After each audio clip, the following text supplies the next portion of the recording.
abambura amakanzu ikote linaryo no munsi ndambika ikote umuntu katonya utwongerera intebe hari abuja yitwa turiko turaronka abashitsi turi Imana yagicyubahiro. Amen. Turamukanye twese amahoro y'Imana. Amen, amen. Haba ku Bisilamu haba ku Bakristo amahoro y'Imana bane natwe twese. Amen. Rero igikorane cyacu tugeze ku munsi ugira gatatu. Bantu muguma muza hano muze murumviriza no kwandika mwandike. Ivyigwa biratongwa abarimu bakaza hano hanyuma ibitabo bikazinguruka. Umuntu wese abisubwenge arumva ati ibi bintu je ndumva ahantu vyugariye. Ikigwa cy'uno munsi nta bintu by'imyidogo twavuze ngo abantu baje kwidoga hano ngo babyara ku isabato. Imana yashyize isabato itari ko abantu bazobyara ku uwo munsi ngo amazu apanzwe. Imana yashyizeho isabato yari ko amazu azopangwa. Ikigwa kivuga ngo hagati y'ijuma y'abayisilamu n'isabato y'abadventiste nimwerekane muri iyo misiri umunsi wanditse mu bitabo kwa umunsi wo kuruhuka no gusenga. Mu Kiswahili bavuga ngo siku ya ibada na mapumziko na amri ya Mungu kandi ku itegeko ry'Imana kandi n'abantu bipangiye. Umwarimu w'Umuyisilamu avuye ngaha twamukurikije iminota 20 bamwaje ati erekana muri Qur'ani yose. Qur'ani ifite imigabane 114 soma mu kigabane kimwe ahantu havuga yuko ijuma ni siku ya ibada na mapumziko yahasoma iyo hakura ahubwo yakiriyaza ngo mbere mwe murazi ngo mapumziko cyari ngo na ibada ngo mbere murazi ngo ibada cyari iyo ni imyidogo tujya kwa ruko kwepijigwa. Reka rero Qur'ani yarusigurire ibada na mapumziko rusoye gutesha umwanya abantu. Nsaba muri Qur'ani nyene niho mbere avuga ndamufasha ku kantu abanze akumve bene wabo bakumve uko arakazi yabaye ukwete kabiri 65 ucyusoma amaherezo ya 65 honyine haragusigurira ibada risiguriye. Wewe waje kukibaza kwigutagisomye nta Qur'ani bisanga soma mari kabiri 65 ni 66 65 haranditse ngo na hakika mlikwisha yajua atangeka mwaramaze kumenya ya wale miongoni mwenu walioivunja sabato bamwe muri mwebwe bishe isabato siku ya mapumziko. Umviriza twebwe ahantu hose dusoma muze murateka akakarongo mu bwonko bwayo twe tuguma tugarukana ahantu bavuga ngo sabato siku ya mapumziko. Ikigo niko kivuga nidukane imyidogo hano wewe nawe soma ijuma siku ya mapumziko uhabuze umenye uko mwahenza Abisilamu Mungu yana ibitabo bivuga namwe y'amajambo twe tufise banda inyandiko siku ya mapumziko kabisa yani Jumamosi. Abantu bose bazi Kiswahili bazi ko Jumamosi ni samedi neja ho bukera na tukawaambia abantu bishi sabato ya Jumamosi siku ya mapumziko tukawaambia kweli manani wadhalilifu muhinduke inkende ziteye isoni. Abishi sabato niko Qur'ani babwira. Umviriza rero oya bantu hareke reka rero Qur'ani musigurire ibada na mapumziko ja kubusobanura bwo murongo aho nyene Yesu nzishaka no kubu. Umviriza n'abantu me Qur'ani musigure yaje kubata kwa ibada nyingi mu mapumziko nyingi soma mwiyo nyene ufise hepfo nyene haranzo kandi 35 ubusobanuro ni hodi inasema nyamata kumenya umwe muri mwebwe barenga imipaka ku munsi w'isabato kandi 35 muri yo nyene ubusobanuro aho hepfo yavuga ngo warasiyo kwitukuza ijuma ni kuri paji imwe. Aho icyo gitabo kiradusigurira yuko ibada na mapumziko numunsi atakazi gakogwa abantu birirwa mu gusenga mu ntego zo gusenga gusa. Aho ronse nenda muri Qur'ani 32:9 abo basoma niwo murongo nyene yaronse w'ijuma ntihavuga ko ari ibada na mapumziko numunsi wo gukora akazi kuko mujye murongo havuga ngo mukumva azana ivuze mucyo mwikanga ku musigiti ngo musenge ngo muhejeje umucyo mugenda kurondera ibyashara. Si umunsi wa ibada ni umunsi w'ibyashara gusa azana ivuze barakubitira ku musigiti. ibyo babikora misi ibyo nako mubikora misi yose. Itandukaniro ry'uwo munsi n'indi misi riri hehe? wahabonye bwa busobanuro utahabonye natwe reka dusoma hano soma nyine 62:39 mwumvire icyo kintu cy'ibyuma byabo nta ibada nta mapumziko nta birimo.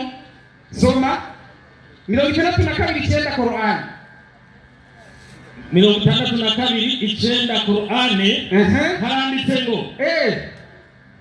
62 cyakime cy'ibyuma nta n'undi murongo afise bamusabye itatu garukana amabuye asaba kubatera n'ibibazo utazanye itatu yenye muri yamini utazanye itatu mugabo tukushira haje abadiyakoni bakusengera tukutera amabuye turagushira haje abadiyakoni utazanye itatu reka imirongo irindwi muri Korani ivuga isabato nawe atari itatu ivuga ibyuma abadiyakoni baragusengera turabafise. Soma yenye muri yamini yeye mwana tulize ikiadhimiwa swala siku ya Ijumaa mkumba bahamagaye ku musigiti ku munsi wa Ijumaa nendeni upesi kwenye dhikri ya Mwenyezi Mungu mutemunyaruka vuba kugenda guhimbaza Umuremyi na wacheni biashara. Yani kwanza walikuwa wanakora biashara, walikuwa wanakora, sio siku ya ibada, sio siku ya mapumziko, ilikuwa ni siku ya biashara. Alikuwa azani vuze acheruka ku musigiti na wacheni biashara kabisa. Hayo ni bora kwenu lau kama unajua ubanda nijeka no kubajeje gusenga batosubira mu biashara nta munsi wo kuruhuka uhari.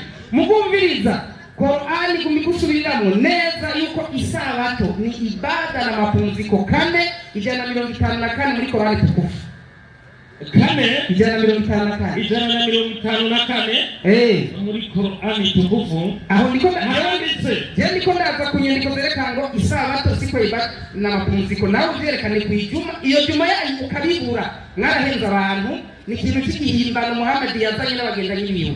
Soma mbere ngira manda isome mu Kirundi iyo aya bayisomye batayisoma kutariko nyarutse ko Kirundi 54 banditse ngo hanyuma tuduze umusozi hejuru yabo sawa mu gutsimba isezerano ryabo sawa kandi turababwira tuti nimwinjire mu irembo mubamwe sawa kandi turababwira tuti sawa nimuze mwimonogoze mukuzirira umunsi w'isabato mwimonogoze mukuzirira umunsi ibintu byumvikana gahemu. Somera rero ubusobanuro bw'igiswahili ubusobanuro muri Korani yose twarayisomye. Ibintu by'abisilamu byinshi n'ububeshi gusa ni ibintu bahenda abantu kandi impamvu babahenda abisilamu ntibasoma. Uzura bose bagiye ku musigiti nta n'umwe atora igitabo baragenda bababwira ibintu bunama bababwira ibintu bubama bababwira ibintu bicara baratashe misi yose n'ibyo gusa nta mwisilamu atunga igitabo. Abatunga ibitabo nabo bake usanga ari nk'umwe ku musigiti abasoresha abantu muri gihe abana abisilamu bari kwasoma ibitabo bagenda kumviriza ibintu bivugwa bagira ibimenyetso wabwiye nta kindi zamurasoma mwiza gusoma no kwandika mashobora kubesha muri abantu mumaboneza nari nkaze mumbabarire ndabakunda cyane. Soma inyandiko aliamrishwa kushika ibada katika siku ya Sabato yani siku ya Sabato yani Jumamosi inaitwa Sabti. Jumamosi inaitwa Sabati Kiarabu nuko Sabato Kiyahudi Sabato Kiingereza aho muri Qur'ani mechezani mwumve verema iba ahari muri Qur'ani bariko bavuga Sabato mu ndimi zose mu Cyarabu mu Cyongereza mu Kiyahudi banda inyandiko na Sabato Kiswahili maana yake mapumziko. Haleluya. Ikigo ni cyahe reka ronda mukosorera akantu kamwe gusa kaza kumucanga n'ubundi kaza kugaruka ngo urumva ngo byaho abisirayeli ngo bari mu gihugu cy'ubudagenda muri kuvayo 20 aho tuzaduheza umuntu wese abisubwenga atanyumva yuko twije tuvuga rukuri kuvayo 20 byaho abisirayeli ndabyemera byari urucumbarira yuko ibintu biraba abisirayeli gusa reka ibintu by'Imana iriho umuntu mugo biraba abantu bose none soma wumve kuvayo 20 umurongo wa mbere handitse ngo Imana ivuga y'amajambo yose. Aho ni handi Imana yatanga ibyagezwe 10. Imana ivuga y'amajambo yose ati duhora Imana yawe yagukuye mu gihugu cya Egiputa duhora Imana yawe yagukuye mu gihugu cya Egiputa mu nzu y'ubuja ntukagire izindi mana mbangikanya. Umviriza n'abantu mu cyubwenge Imana mu gutanga ibyagezwe 10 itanguje interuro ivuga ivuga ngo ndohoraho Imana yawe yagukuye mu gihugu cya Isirayeli cya Egiputa mu nzu y'ubuja ntukagire izindi mana ugira hano umbangikanya ubyumva mu bwenge buke ntiwokumva umengo ni iby'Abisirayeli gusa bamwe baba mu buja n'ubu yaciye tubaza ngo babaye mu buja ni bangahe gusa turihorera mw'ibyo byagezwe Imana yatitanga icyagezwe kivuga ngo ntukagire izindi mana umbangikanye none abatabaye mu buja baremeye kubangikanya Imana yatitanga icyagezwe cya kabiri ngo ntuze wunamire ibishushanyo icyo cyagezwe kiraba Abisirayeli kiraba abantu bose ninyarukire ku bindi byagezwe icyagezwe cya gatanu kivuga ngo wubahe so na nyoko uzurambire mu gihugu cy'uhoraho Imana yawe nzoguha ubu turemeza ko icyo cyagezwe kiraba Abisirayeli gusa si iby'abantu bose icya gatandatu kivuga ngo ntugasambane ni iby'Abisirayeli gusa abantu bose ntibabibuzwa ikindi kivuga ngo ntukire ni iby'Abisirayeli gusa ntukagirize inyuma mugenzi wawe ni iby'Abisirayeli gusa bisigura ngo mw'abantu mwe mudasoma Imana yabihaye bajya mugabo kugira ngo bize bibe ibintu by'abantu bose niko Imana ikora nawe ngo n'ibyabaye mu buja gusa mw'ibyo byagezwe turi guturopora mu isabato mugabo na muremera ngo ntugasambane n'uwasambanye iwanyu murawuhamuhana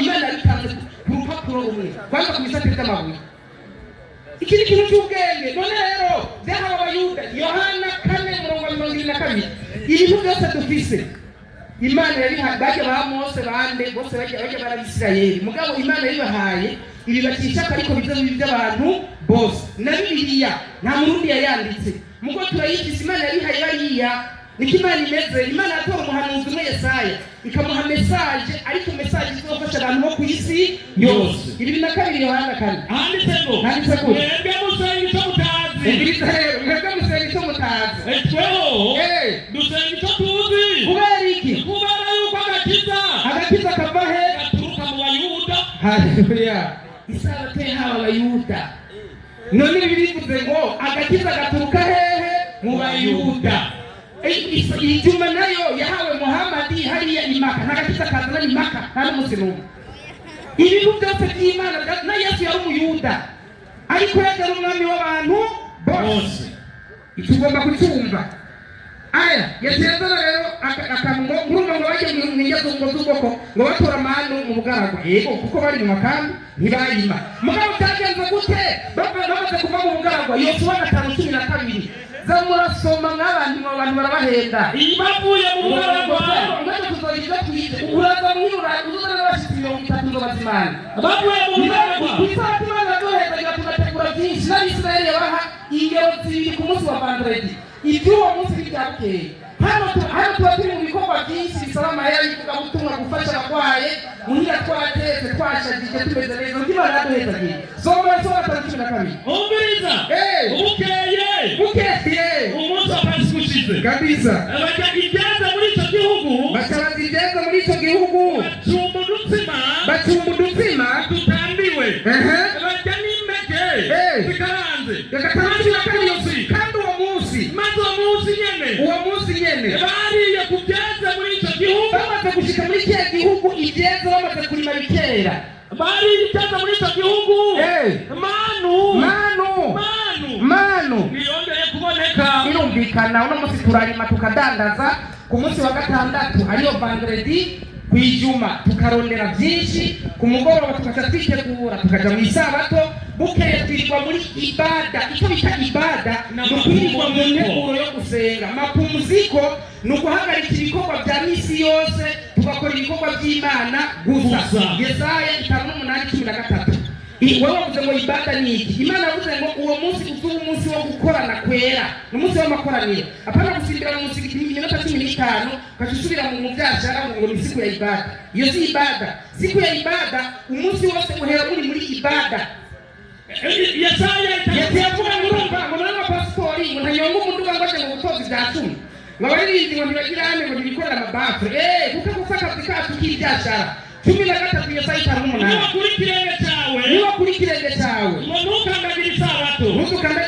ukareka gukora ibyo wigombeye ku munsi wanjye wera ariko ukita isabato umunsi w'umunezero isabato uyita umunsi w'umunezero mbere umunsi wanjye wera ukawita uw'icyubahiro umunsi wanjye wera uwuta uw'icyubahiro uwubahe nukore icyo ugomba ubwawe basi wumvise rero icyo impamvu uzobona tunyonga imiduga tuza hano duterura amabafure tugirane. Bibiliya ivuze ngo kuwo munsi w'isabato ntuze ukore ibyo wigombeye ubwawe, akazi kiwawe ka misi yose. Nyimba ndi umudandaza w'iduka ndayugara, nyimba imodoka yanditse amahera mw'ibarabara ndayiza mu rupangu, nkaza kwirirwa ndakora igikorwa cy'Imana. Igikorwa cy'Imana yani kazi ya ibada, ibyo biremewe. Ni nahandi mwaca mwihenda, kandi benshi baba bayihendera ngo Yesu arakora kugeza ubu ngo nanjye ndakora. Ngo nicyo bituma bamuteye amabuye. Bajya bamuteye amabuye baretse ikibazo cyo kudatahura isabato, bo bitiranya akazi ka misi yose n'akazi ko gukora ibikorwa by'ubutabazi. Yesu ntiyarayinye, Yesu ntiyayikoreye umutima agiye ku isoko. Yesu yarakijije umurwayi, atavuga ngo jewe ndakora kugeza ubu kuko na data aragirane arakora. Akazi yarakoze kara kugukiza umurwayi. Mu yindi mvugo ya Bibiliya icyo bise ngo gushayura indogoba, gufasha umuntu ari mu bibazo kugera kuri mu ngorane, ibyo babyita gushayura indogoba. Ibyo Yesu yarabikoze ku munsi w'isabato, ariko ntiyagiye muri business mwinjiriza amahera. Ayo masomo nimuze musubire kuyahendesha abantu kiretse abantu batasomye. Izina ry'Imana yabicyubahira. Amen. Nta kigo kiryoshe nk'uno munsi. Umviriza rero mw'abantu, twe twerekanye isabato mw'irema. Imana yaremye umunsi gatandatu, ku munsi w'indwi iraruhuka. Imana iwutanga nk'umunsi w'itegeko mu mategeko 10.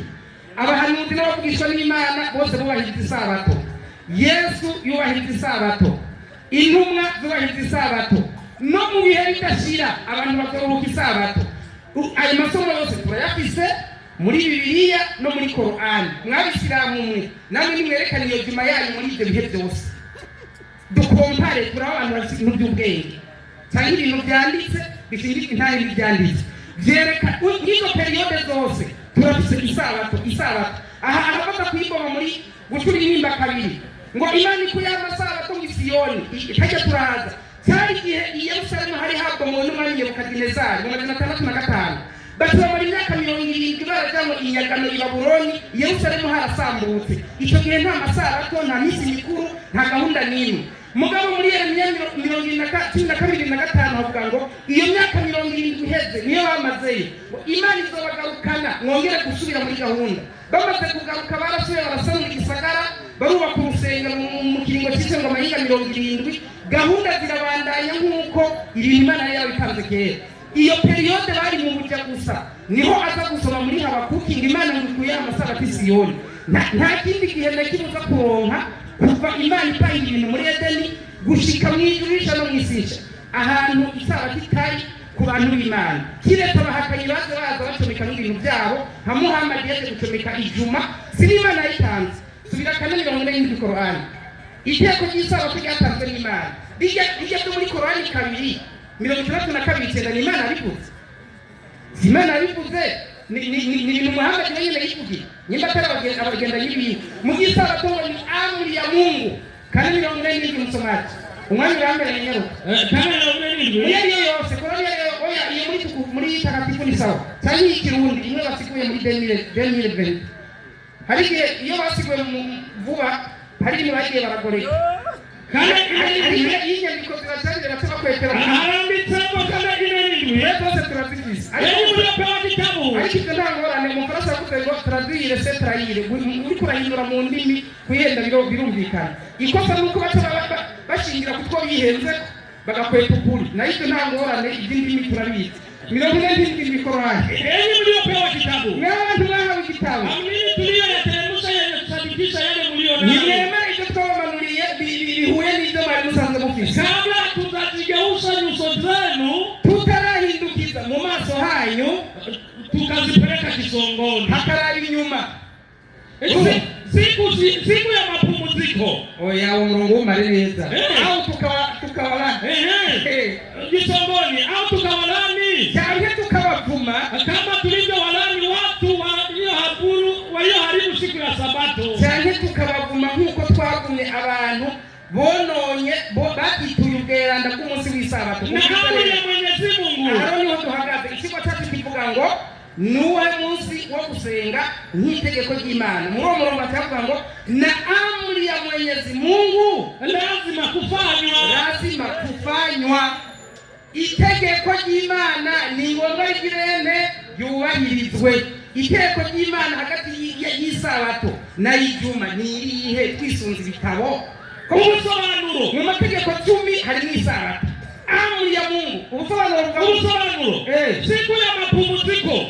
siku ya mapumziko safi au sabato sawa ni siku ya Jumamosi basi na hakuna kufanya nini na hukumu ya Mwenyezi Mungu ni yenye kutimizwa n'urubanza rw'Imana ruzoshirwa mu ngiro kubera iryo tegeko nakafikaje mu rindi izina ry'Imana yahabwa icyubahiro amen haleluya bakristo mumumpera amashi ariko rero ntaragwa hano mwarimu mutumana nipo kibona imbitse ahantu havuga ngo inkende ziteye isoni ni muri Bibiliya ni muri Korani none ngo ni baba bakoze iki baziruye isabato bantu b'Imana umuntu yemeye kuba inkende gayise kubera kuziruye isabato ninde ni muri Korani ukorera muri Korani usoma Korani mwe musoma Korani abemera Korani ni bande inkende zigayise Imana tubabare cyane nta muntu nifuza kwaba inkende gayise hamwe n'izimwe haguruka mbere y'amabuye yaguye oya reka twemere nta ngorane ibindi biriho. Assalamu alaikum warahmatullahi wabarakatuh. Inna lillahi wa inna ilaihi raji'un. Nawe kweli twicaranye ngaho zinguri kurakurikirana bavuze ngo abasoma Korani ngo bacike intege. Vugati abandi base gukurikiza iby'isabato bahinduwe inkende zisuzuguritse nikahise nyuma y'Imana y'icyacurirwa we wari ngo ni mwenye kiti nimba niyo bici cyarahetse yari barabwirwa bajya rero bajya bahinduwe inkende zisuzuguritse we wari kahise tandukanya kahise nakuwo tugira ngo usoma Korani yose kuzohinduka inkende zisuzuguritse ntafa ni kudatahura mubabarire turacabisakaza bayisira turacabisakaza tukize abantu nkaba nagira urugo ibyo bavuga utandukanye nakuwo kandi kazoza shisha mu mutwe niba mwese ariko murandika mwumva ntujya karara kuri ubwo rero kugira ngo umwanya ubadaye bari mu idirisi reka ufise iminota 20 ayigende kinde pastor yavuze ngo Korani ngo bayikoze ngo muri 2023 ega muga nazi Korani cyane nabyatsi azi ngo nijya sobanura ngo niyo ngo yise Korani. Naam, assalamu alaykum wa rahmatullahi wa barakatuh. Wa alaykum assalam wa rahmatullahi wa barakatuh. Mwenyekiti, je yanaguhanuye ugabanya amajambo kuraza utize kuko ni wize reka bari mu bivugiye nk'ubu harabona gutwera Imana guhaye hari abantu bafite ubwenge badusumba n'ubwenge bicaye bumviriza buri kintu cyose tuvuga Korani kirasomwa hariko havugwa amateka y'ababayeho mu gihe abantu bari bahawe isabato imbere yuko Muhammad aba ngo basoma Korani bose ngo n'abayisira bari ko bayisoma bakita abayisira barayifise ariko s'abayisira erega ingorane ibiputwe biravuga abayisira gashatana aravugwamo rero mwisira yuda kwavugwamo yari umusira Farao kwavugwamo yari umusira ku bwenge bw'iwawe cyangwa nawe ugenda ukabazukika n'abaguhize ngaho bakudendereje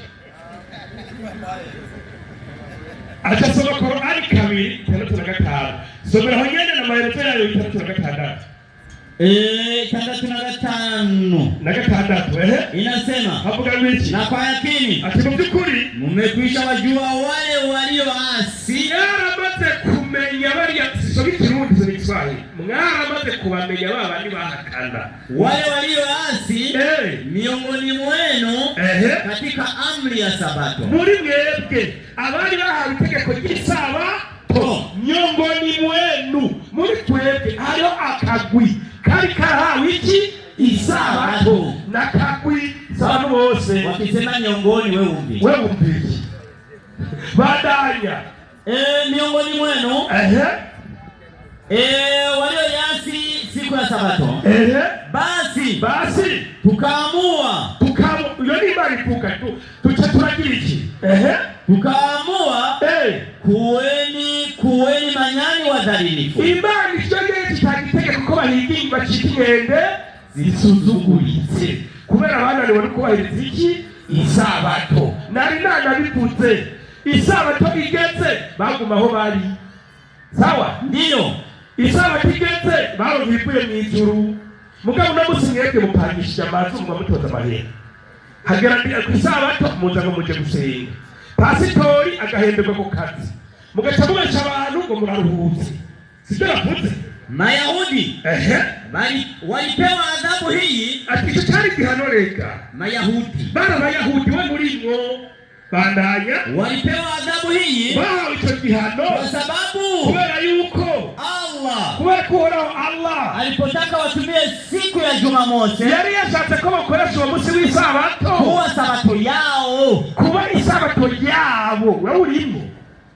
yabo kuba yayo cyangwa yabo nenda mkasome mweko kwa anafundisha Kiswahili na grammar hajui hata kwa kitu hajui niyo muhorani niyo mpamvu rero mwarimu na wajifurahishe katika mambo ya kidunia aho kutakubahiza umunsi baca batangura kwinezereza mu buzima bw'ibyo ngaha kw'isi reka n'akarorero nihere ku Isabato abakobwa baje bakaririmba utubwire uze umurongo ahantu Mose yatangiye ku Isabato n'abakobwa ahantu hari igitari Mose akavuza umuziki mu ngoro y'Imana mu ku Isabato tubwire sudukobwa mushira imbere turirimba sukwinezereza Nitimana bakumiye mu kigende unamusize mutego bakoze kila tu ku Isabato none muyatora muyajana Imana ikari inoti cyangwa mu bantu nyene umva bakoze bari mu kazi abandi bakumye Imana bagira iki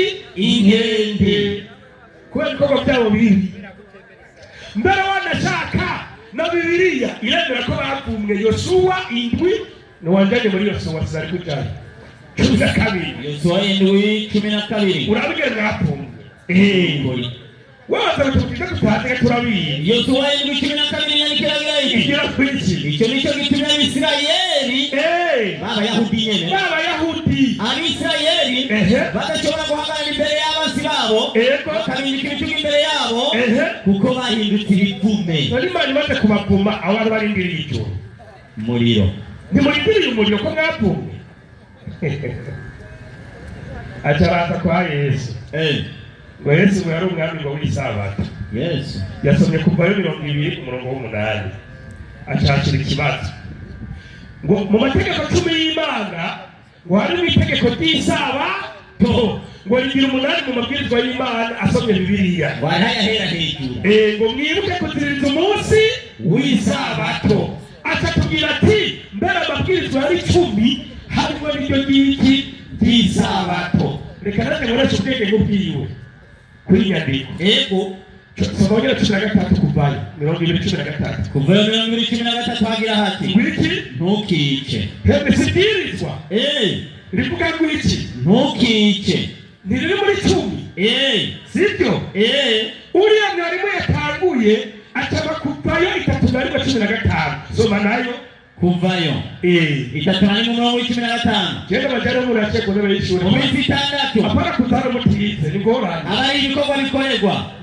ariko ugira indwi yo Sabato yo kuruhuka bihebuje urumviriza jewe uhoraho yarutsa uzogira igikorwa na kimwe akora kuri uwo munsi uzogira igikorwa na kimwe akora kuri uwo munsi w'Isabato ntazabure kwicwa iryo rivuze ryari ngo ntiwice ko niyo muri abasabato ku Isabato mwica bangahe nimba ibwirizwa mutarifuza abazokoreje muzobi agataka tubasabato urica n'umwe bakwere ngo tumenya ko rutita ibwirizwa rivuga ngo ntukice ariko Imana icita ngo ni mubi iryakoze irindi ni irihe dukoresheje ubwenge si sawa Yesu wewe yacyata bishira ku murongo itagucanze wewe Yesu yaciye atabishira ku murongo. Mariko 12:8. Mariko 12:28. Hazuma wanyabwenge b'ibyanditswe. Haje umuntu yari umunyabwenge w'ibyanditswe yari wanditse umunsi w'icyo. Yumva bazanya nk'ituri muhano. Amenya ko abishyuye neza. Aramubaza. Atibwirizwa ry'imbere muri yose ni irihe? Atibwirizwa ry'imbere mu mabwirizwa y'Imana rya mbere ni irihe? Yesu aramwishyura ati ry'imbere ni iri. Uwo munyabwenge yari agomba kuva mu iby'isabato. Yesu kubera ati ryavuzwe umurizi Yesu yamwishuye kwiki? Ngo nimwumve muri Isirayeli. Yesu ati nimwumve yemwe Isirayeli. Imana yacu ni wowe uhoraho wenyine. Ati uhoraho Imana yacu ni wowe uhoraho wenyine. Kandi mukundishe uhoraho Imana yanyu imitima yanyu yose n'ubugingo bwanyu bwose n'ubwenge bwanyu bwose n'inkomezi zanyu zose. Yego. Irya kabiri ngiri. Ati irya kabiri ngiri. Mukunde bagenzi banyu nk'uko mwikunda. Nta rindi bwirizwa. Irindi bwirizwa risumbaye. Iryo ry'isabato mwe muri kura. Yesu ariko yavuze ntayasumbaye andi. Kandi Yesu yari ararora no kuvuga igisabato. Mugakora abari bamuteze ngo bumve ko ari kuvuga maze ko itaraba bose. Yesu acabatoya. Senga Imana Yesu ikunde kuruta byose. Irya kabiri kunda bagenzi bawe nk'uko wikunda. Kuko yarabana n'Imana ari mu rya mbere ayabana ari mu rya kabiri. Yose Yesu arishira muri angahe? Abiri. Genda ukosore rero Yesu. Yesu amaze kubakosora akabona ko byose by'isabato barondera bidakenewe.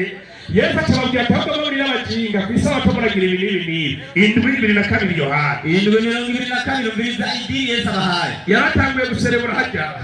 Umviriza idini Yesu abahaye ku isabato. Jefuze ikibazo bagenda bukebu. 7:22 avuga ngo iki? Inyandikira ngiriti. Mose yabahaye gukebwa. Yesu acabagakanira amategeko kuva kuri Mose. Kubera bagomba bahiga ibyo bwirizwa kuva kuri Mose. Acababwira ati Mose yabahaye ibyageze bimera gute? Mose yabahaye gukebwa. Mose yabahaye ugusiramurwa. Ni kwavuye kuri Mose. Uko gusiramurwa nta bitegeko byazananye kuri Mose. Ni kuri basogokuruza banyu. Ndindira ni kuri basogokuruza banyu. Sekuru w'abemera ninde? Aburahamu. Uranzanira hano Aburahamu yatsinze igisabato kuri umugabo. Ngwino uratoza Imana utaratsinze igisabato ugiwaza hano. Ntiwashyize hano uri kurega aho ngere sano Aburahamu yatsinze igisabato. Yadondaguye abigishwa ba Yesu mu ntumwa z'Imana. Ni ngorane ntaramika. Bandake mwarimu. Kandi murake umuntu ku isabato. Yesu kubera abantu ku isabato kujya kubyina kuryoherwa batemoye mw'abantu mwe. Genda hajya kuze murasiramura abantu ku isabato. Muzombwire cyo muzosiramura mutubagerekeje. Iryo muzoza n'abaganga hano. Mukajya kugira itangure. Mwe murabwira abasore bahagarare ngaho basiramure badasiramure ndazi ngaho bari. Dusore tudasiramuye. Iryo ryo tegeko Yesu yaciye ababwira. Kubera isabato itakibaho siramura abo bahungu ku isabato. Shirega mu rusengero ngo basiramure. Nabo mwagiye gusenga. Byaheye. Acabagenda. Ajya muri Yosuwa navuye. Acha muri Korani 4:7. Korani 4. Achavuga ngo Korani ngo barayihinduye. Korani barayihinduye mu Kirundi. Korani tugiye kugizwe n'imigabane 114. Bazurinde ndabishe Korani. Achavuga ngo abayisilamu ntibize. Siko yavuze? Ngo abayisilamu ntibize. Ngo nani bitabo bagenda. Ngo nani bitabo bagendana. Erega wowe ugendana kugira turiyibu. Kubera mu mutwe atakiri. Kubera mu mutwe ari bwite. Ukikora bibiri mu kwa igipimo cy'ubushuhe. Mugabo mbirita abayisilamu nabo 10 biri Korani 6. Korani 17. 6. Yego. Izina ry'Imana y'imbabazi y'impuhwe. Neza cyane. Ubirize neza. Ukunda abayisilamu tubigenza. Ubirize abayisilamu bimeze neza babyitanye n'iby'iwanyu. Inasema hivi. Havuga ngo iki? Na Korani. Na Korani. Tumeigawanya sehemu mbalimbali. Iyi Korani kubera yavuye mu ijuru ukora Imana rugira byose. Imana yayigabuye mu bice. Kwa kuiteremsha kidogo. Ukuyurutsa bukebuke. Ili wasomee watu kwa kituo. Kugira ngo turasomera abantu we Muhammad uruhuka. Tumeiteremsha kidogo. Kandi na Korani twarurukije bukebuke. Iwe wepesi kuhifadhi. Kugira ngo ibe yoroheye abantu kwifata hehe mu mutwe. N'ubu gusoma ikigabane wumvirize. Hajya bose baragusomera. Ingo hano. Utangura uti kuruhu Allahu ahad Allahu samad lam yalid wa lam yulad wa lam yakul lahu kufuwan ahad.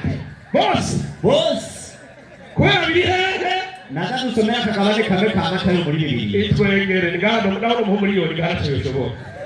Cyane batusomera Matayo 10 200 ndakuba miliyoni wangana byose ubu yoshobora mu mutwe mugahamagara urusiramu hajurara aragusomera Qur'an mu cyarabu wowe usoma igifaransa n'icyongereza kibaza ngo niyo Qur'an tuba twisoma mu cyarabu kubera iki 12 kabiri Qur'an 12 neza cyane Bismillahirrahmanirrahim neza cyane 12 aya ya 2 neza inasema hivi avuga ngo hakika sisi tumeteremsha Qur'ani kwa Kiarabu Imana itururukirije mu rurimi rw'iki rw'icyarabu kugira kubera iki ili mupate kuhifadhi kugira twifate neza mu mutwe twitahu kuko akarero muba yizana mu Kirundi sawa kwa Kirundi kidasa Kirundi ni disa bavuze kurongora kandi bavuga kwimura ego n'ukuri ubundi ngo natoye abandi nabo bavyita kwandura mu kibitoki abandi ngo banduye bumva ko cyaduriza kuki ariko Imana ituzanira Qur'ani mu rurimi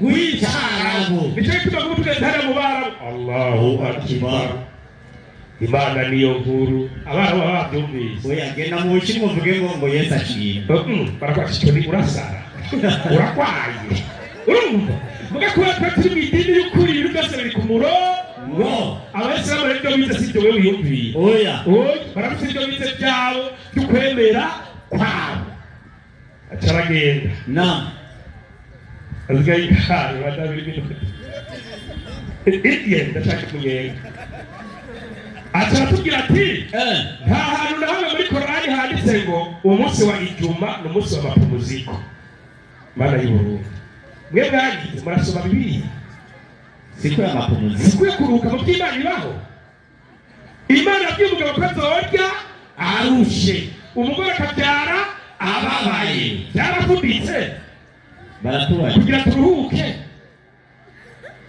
Ninaelewa mambo muri Tesalonika 5:17 tusomera mu roho Tesalonika 5:17 neza cyane hagira ngo iki musenga ubudasiba abantu akaruhuko gaye twebwe abayisilamu basengesha tunangara 5 ku munsi 5 ku munsi duhe nituruhuka tuzorinda dupfa musenga ubudasiba dusenga ubudasiba urabyuka mu gitondo tuje Imana twifashe haramuka reka nabaza je kumusigite gusenga umukenyezi wese kasenge muhira ugatora amazi akanye kitawazane kugira ngo kugira isuku ugacugenda gusenga iki Imana hagera saa 6 ukaja gusenga kubera iki uyo mwanya uciye ibyo wakoze ugasaba imbabazi kweli kuva mu gitondo gushika saa 6 kubera saa 7 gushika saa 9 ugatunga senga ukiyibuka kweli kubera saa 9 ziwitere uko nyene ugeze saa moya nawe tegashimira Imana ku mugoroba ugeze ndi muzima reka kika kuryama nduhuke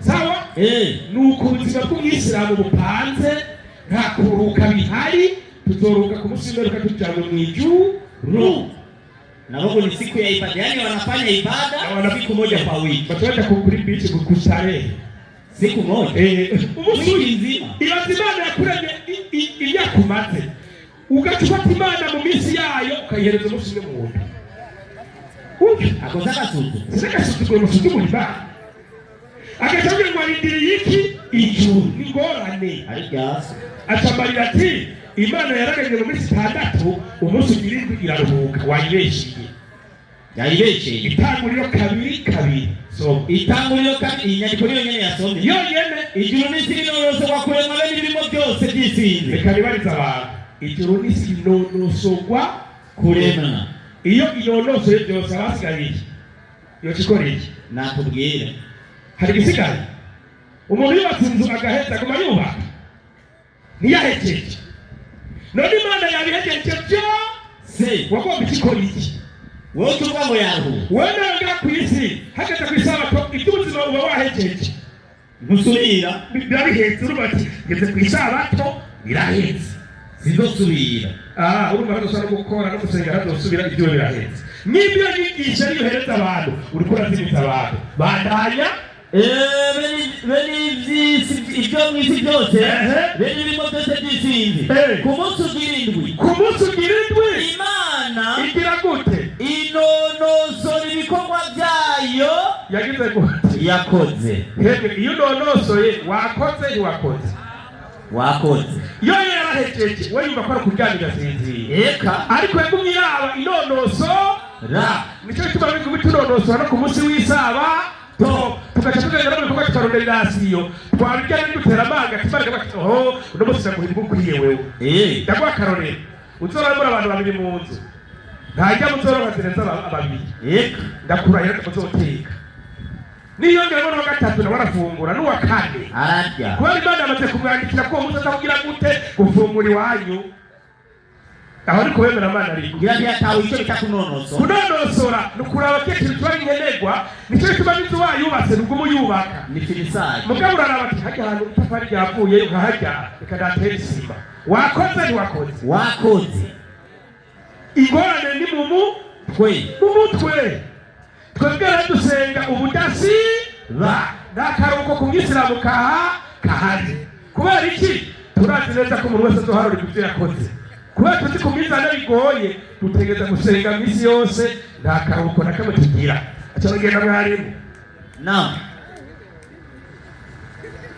ega nabibazi kuri ntagiavuze byahetse warangije aca avuga ati kiriya gihe bahabwa ibyo kurya bivuye mu ijuru nuko barahavuye mu buja batagira ibyo barya cyengera cy'ikibazo cy'ubusomyi ngaha utuzana uvugurutse kabisa Abalewi 25 umurongo wa mbere igitabo cy'Abalewi 25 uragira abantu n'ababeshi yego nukuri urabe Abalewi 25 umurongo wa mbere yarutsa inyandiko igira ngo iki ayumvirize neza uhorabarira Mose